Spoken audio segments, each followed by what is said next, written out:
Hey guys, I think we got enough service. Hey, can y'all see me out there? I ain't getting much, looks like it's already done went off.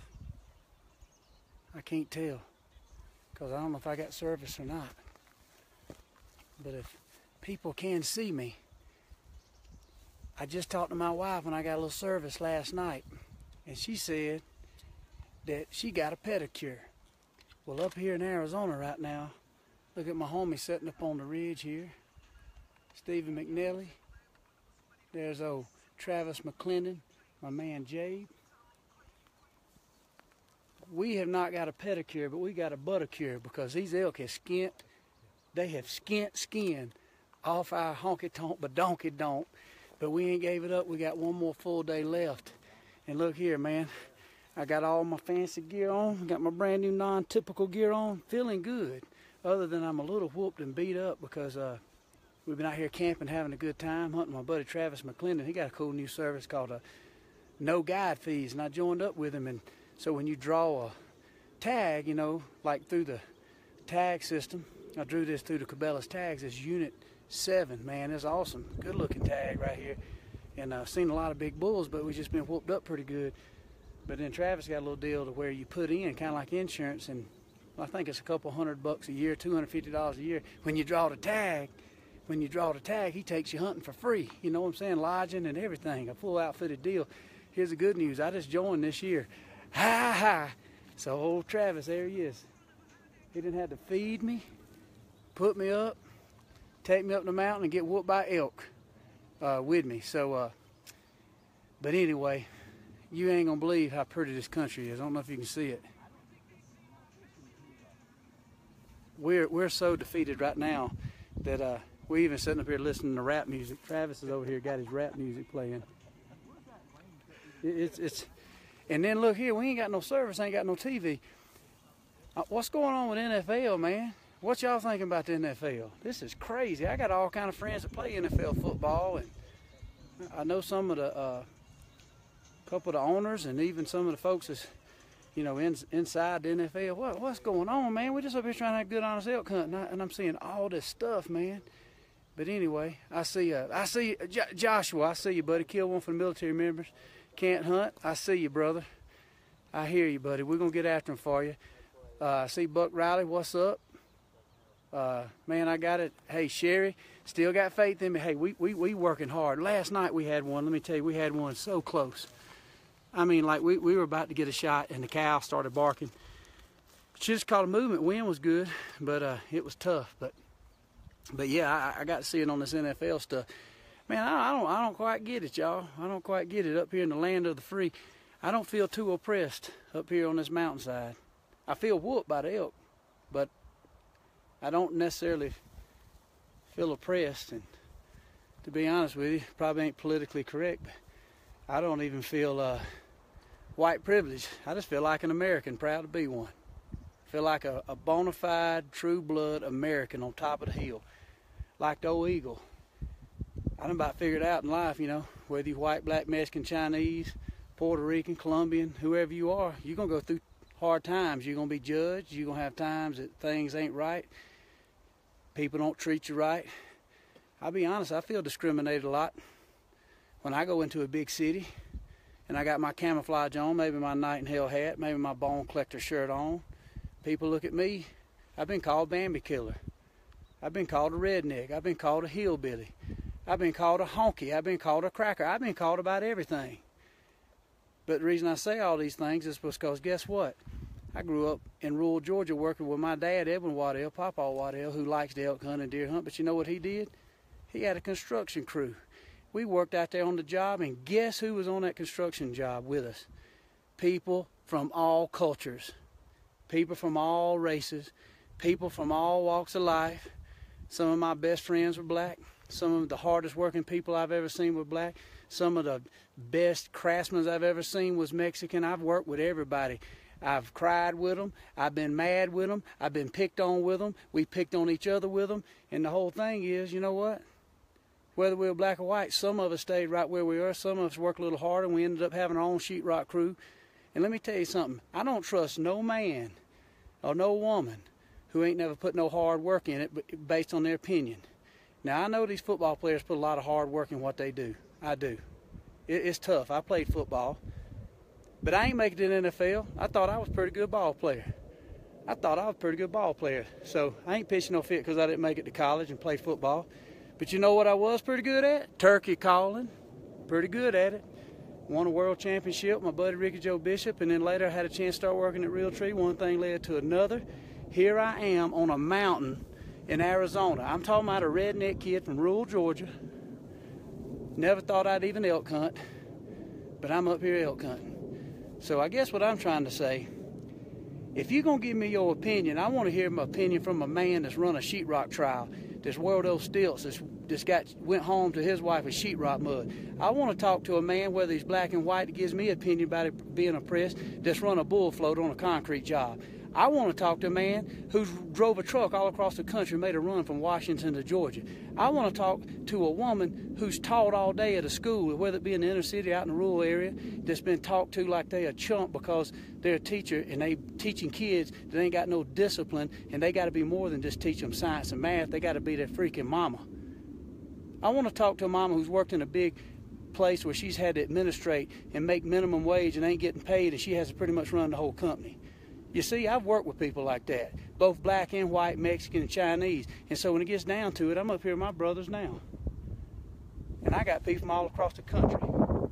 So in the world of kneeling for the national anthem, I believe in a peaceful protest. I believe if you want to kneel down and you want to hang out and get on the ground and flop around because you think things are a certain way or certain bad, that's your deal. But do it on your own time. Don't do it on when I tune in and pay good money for my TV channel, or when I finally do get a chance to take my family to a football game. I don't want to see it, because you know what? I got buddies that died for that right. And even though some people might feel oppressed, it still ain't right to sit there and try to use that, the very flag, the very symbol that gives us all freedom, whether we're black, white, or whatever culture we come from. So I done about had enough of this racism stuff. I'm sick of it. And I ain't trying to be politically correct, but I'm sick of it. I'm a white man standing on the mountain, sick of it. I don't care if I lose sponsors. I don't care if I lose followers. I'm sick of it. Because guess what? I come from Booger Bottom. I've run a bull float right there. I had a black man tote my mama in a casket when I passed away at 16. Bill Joe Mason. Bill Joe, he was a Mason. He toted my mama. So don't sit there and tell me I'm privileged. Don't sit there and tell me I ain't worked for what I got. We done went 7 miles this morning and got whooped. You know why I ain't complaining? Because I'm blessed. I'm elk hunting this morning. Somebody's putting tar on the roof. Somebody's working. And all these rich football players sitting there whining and complaining and talking about being oppressed, and somebody's oppressed when they're making millions. Well, guess what? The people they talking about is oppressed. Why don't you rise up, make it to the NFL? Why don't you rise up, get good at turkey calling, do what I do? Why don't you rise up and go to college and be a school teacher? Why don't you get out there and learn how to frame a house like my dad did when he was 15 years old and dropped out of high school when he was 16? Somebody want to talk about oppressed? How about you show me somebody's oppressed and I'll listen to you? I've been there. So anyway, I might be losing followers. I might lose sponsors, but I don't care. Because you know what? I think all this racism stuff's a bunch of crock. Because where I come from in Georgia, and I hope some of my black buddies are watching this, man. I love them. Nard, Devins Jackson, where you at, Kemp? I hope you're here. We all play football. I don't know exactly how you feel on this, but all I can tell you is sports did bring us together. We laughed, we cut up, we cussed each other when we thought we didn't do a good job. We had a good time out there. We hunted rabbits and squirrels together.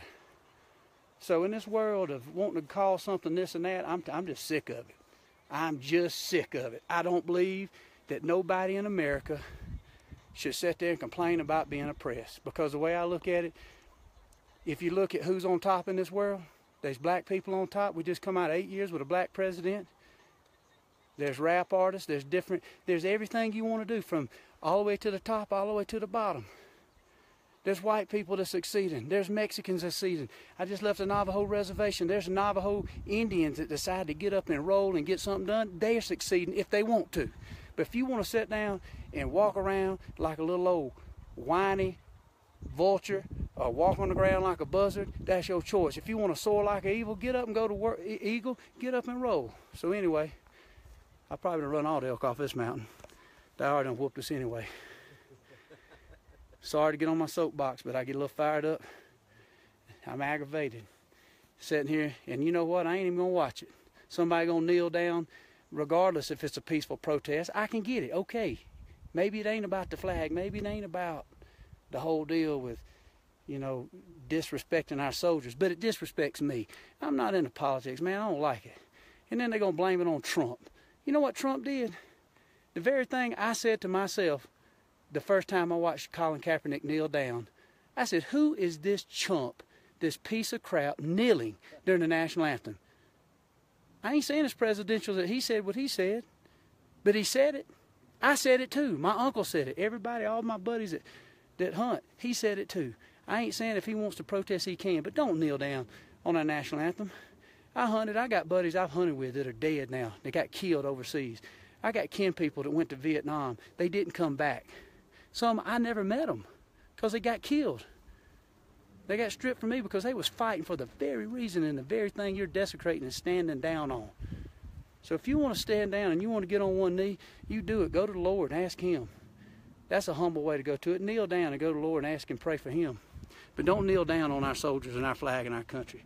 Merle Haggard said it best. You walking on the fighting side of me when you're running down our country. And the way I look at it, running down the country, I'm tired of making excuses for Americans that succeed. And you know what? There's a lot of folks out there from all cultures, all walks of life that are succeeding right now only because we live in America. See where I'm at right now? They ain't doing it in France. The only person I know doing it in Turkmenistan is freaking Jim Shockey. He's Canadian. He can go over there. I don't think they let me because I'm American. I'm a winner. I ain't saying Canadians ain't. They are. But I better shut up before I get ahead of myself. All I'm saying is I'm happy to be American. I'm proud. But I ain't watching the NFL until the NFL takes a stance. Nothing fancy. Just stand up, whether you like it or not. Put your hand over your heart. Go play football. Salute the flag. Be done with it. So, anyway, I pray and pray that we can kind of show y'all something good and have something for Realtree road trips. And maybe we can get some good footage of an elk. But I can tell you, I'm having fun. Look here. It's Ted Nugent, say my blood brothers. They ain't paying me no attention. Turn around, Travis. Y'all wave at everybody. McNally, Steve McNally. I second whatever he just said. I second it. He did. I think you took a great stand, man. That was awesome. We having a good time, man. Family. Everybody's done with it, man. All the working class people, we done with it. So, you know what? There's about 1,000 people watching this. I can see that right now. So guess what, y'all? We're going to all go back to work. We're going to all get something done. Thank y'all for giving us an opportunity to bring outdoor television to you guys. We appreciate that. We know y'all spend y'all's hard-earned money on these products. And I done about blew 4 or 5 diaphragms out trying to call in one of these. So, so thank y'all, man. Love you guys. Hope y'all have a great day at work. Hope y'all have a great rest of the evening. In the meantime, we're not getting a pedicure. We're getting a buttercure because they scraping skin off our butt. These Arizona elk. But we keeping after them. We got one full day left and we ain't giving up. Appreciate you guys. Love y'all. That's just my opinion. That don't mean I'm right. That's just my opinion. All my best.